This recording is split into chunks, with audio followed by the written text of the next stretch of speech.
Nakapanood na ako ng daan-daang NBA games. Pero pagdating sa gulo, may isang gabi na pinakamalala sa lahat. That, like, when you talk about being in like a real hostile environment, that was it. And there was nothing. It was a cold night in December. Pero walang masaya sa game na to. You had to become it. Listen, I always talk about the game in Cleveland when we went back. I've never saw that before in my life. Yeah. I've never seen hate up close and personal like that. Dapat simple lang ang basketball, yung sport na love nating lahat. Pero that night, feeling ko naging sobrang delikado ng mga nangyari. I've never seen fans that mad at a person. Like, from people trying to throw batteries on the court. We had somebody try to grab an officer's gun. Ladies and gentlemen, ito yung gabi kung saan literal na natakot si LeBron James para sa buhay niya.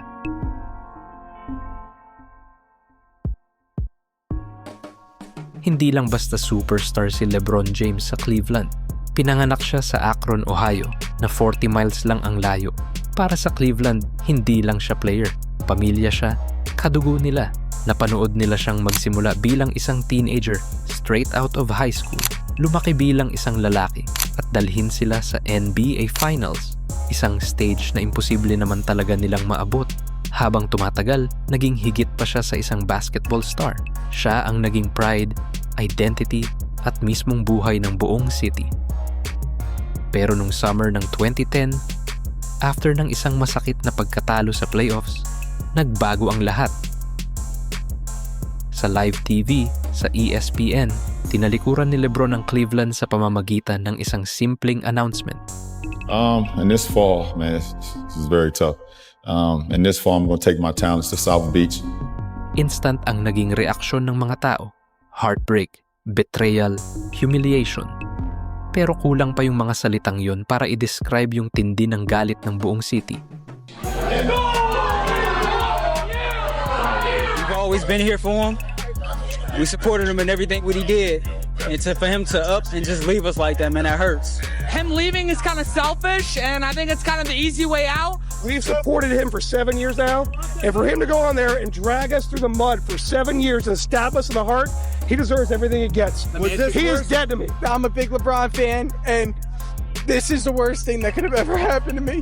This is terrible. This is the worst thing that could ever happen to Cleveland since Modell taking the Browns away.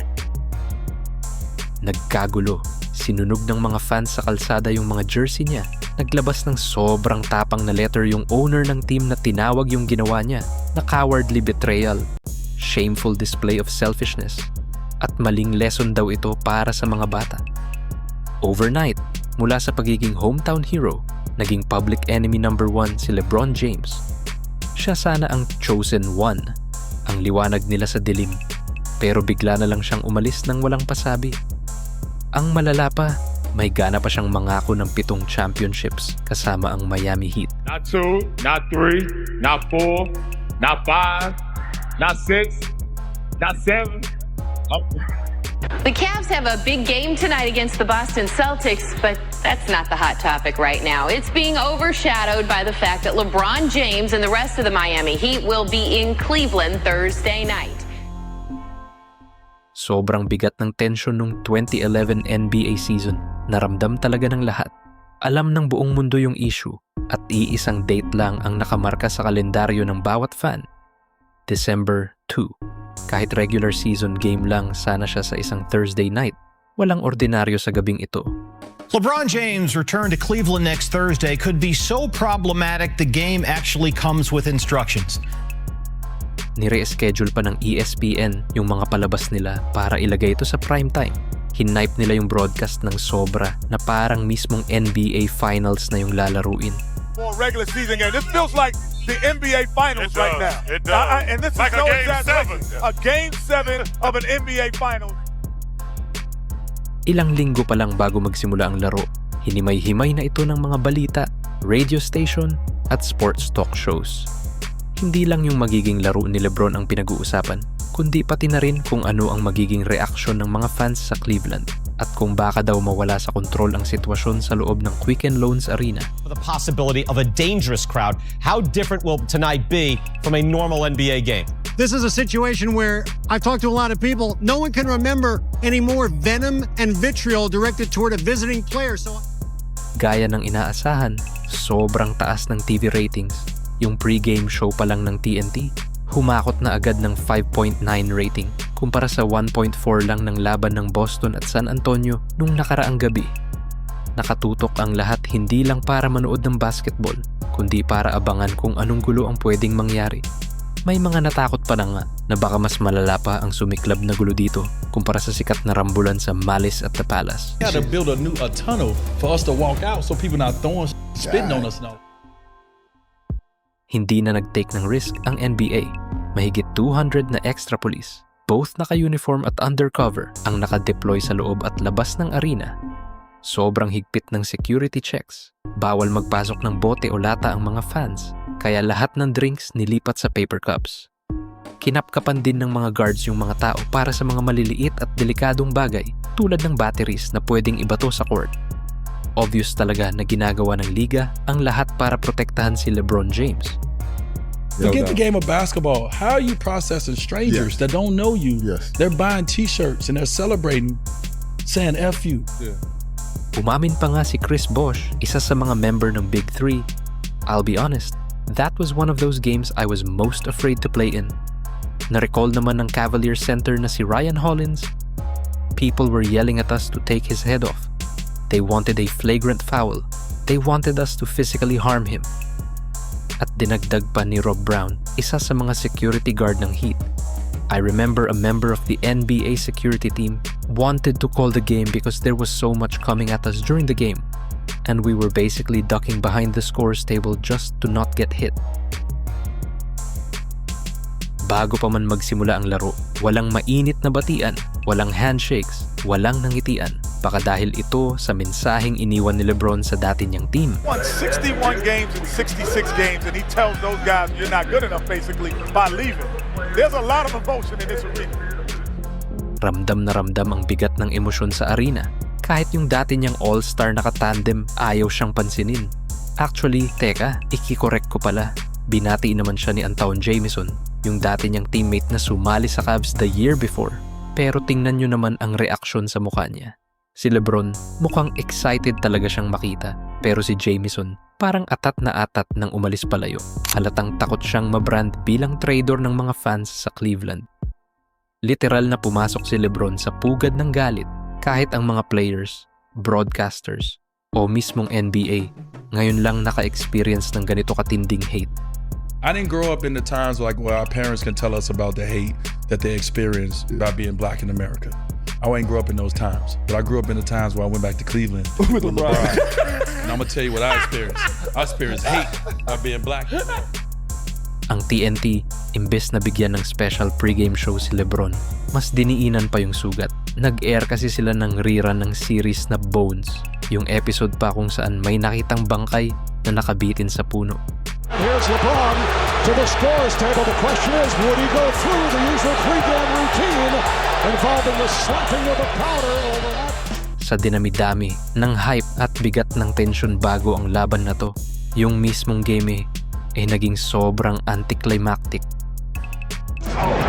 James with a beautiful move. Wow. LeBron with the reverse. Kahit sobrang hostile at delikado ng atmosphere sa loob ng arena, tinago ni LeBron kung anumang takot yung naramdaman niya.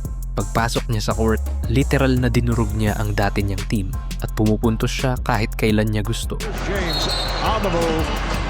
He gets the roll, it counts, and the foul. Another bucket for LeBron James. Para sa mga Cavaliers fans, isa itong malaking bangungot. Nakita nilang pinagmumukhang kawawa ng dati nilang hero yung team nila sa bawat possession. Besides the finals, that's the second best performance I've ever seen LeBron James and personally that I've watched. Parang pinaglaruan lang ni Goliath si David sa game na to, na malamang exact opposite ng gustong mangyari ng Cavs fans. I mean, literal na binubuli lang sila ni LeBron. LeBron to the bucket. 18 points for James. Para sa Cleveland fans, mas masakit yung naging epekto. Ilang taon nilang pinanood itong same LeBron na mag-dominate para sa kanila. Tapos ngayon, sa kanila niya mismo ginagawa. Didn't he have 40 in the third? Man, Didn't he go out there and hit 40 in the third and sit down in the fourth? Yeah, it was something ridiculous. It was crazy. Yung third quarter talaga, yung tumapos sa laban. Umiskor siya ng 24 points sa isang quarter lang. Pinalaki niya ng husto yung lamang, kaya hindi na niya kinailangan pang maglaro sa fourth quarter. Here's James on the move, past Williams, it counts on the foul. May mga times na parang naglalaro lang siya mag-isa ng horse, tumitira ng mga impossible shots, nakangisi sa bench ng Cavs, at sobrang ninanamnam yung bawat segundo ng laro. There's Wade kicking it over to James. Yes, and the foul. Oh man, wow. Bro, it was, and that man came out and had 38 in the third. I was like, this is special. Man, with a smile. Sobrang anticlimactic talaga ng game na to. I mean, ilang linggo nilang hinype na parang Game 7 to. Tapos nauwi lang pala sa isang blowout na practical. Natapos na pagdating pa lang ng third quarter.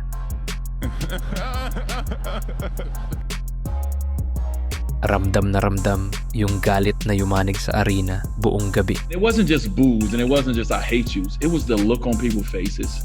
It was the things that was coming out of their mouths and like how raged they were, like in anger. May mga nakasulat na quitness o kaya beg for mercy.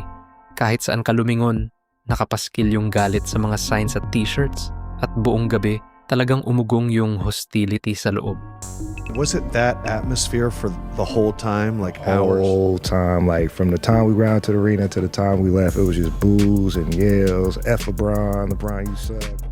Pagkatapos ng game, pinalibutan agad si LeBron ng 3 personal bodyguards niya at ginawan siya ng human tunnel ng mga security officers para protektahan siya. Ayaw talaga mag-take ng chance ng NBA na may mangyaring masama sa kanya, kaya bawal siyang lapitan ng mga reporters sa courtside. Imbes na dun, in-escort siya ng mga pulis diretso sa tunnel, palayo sa gulo. Dun na lang siya in-interview ni Craig Sager ng private, pero kahit dun, nakapalibot pa rin sa kanya yung napakaraming pulis at staff. LeBron, how relieved are you that this night is over and the experience is behind you? I mean, you know, we came here with one goal, and that was to win a basketball game, and you know, we did that. We played. This is the most complete game that we had all year, I think, from start to finish. Nagdi-play it cool lang si LeBron nung gabing yon at wala siyang pinakitang takot sa labas. Pero alam ng lahat na deep inside, apektado pa rin siya emotionally. First of all, he's affected. I went through a situation like this when I went back to Philly my first time. I was nervous, I was hyper, and they treated me great. And I was nervous and hyper. Natapos ng medyo peaceful yung gabi at ito na talaga yung best case scenario para sa NBA. Pero wag ka, ito pa rin ang pinaka nakakatakot na game na nilaruan ni LeBron sa buong buhay niya. I would never forget the Cleveland game. The first time we went back to Cleveland, I would never forget. Sobrang bigat ng laro na to. Kailangan ng hit na maging smooth ang lahat para kay LeBron. Kasi kung natalo siya doon, panigurado walang katapusang pambabash at pang-aasar ang aabutin niya. Sa kabilang banda, kahit hindi natin pwedeng sabihin na itong mismong game na to ang tuluyang sumira sa laban ng Cavaliers, may kwentong sinasabi yung mga numero. Bago yung laban, 7-10 ang record nila. Pero pagdating ng February, wala pang 2 buwan ang nakalipas. Bumagsak sila sa 8-45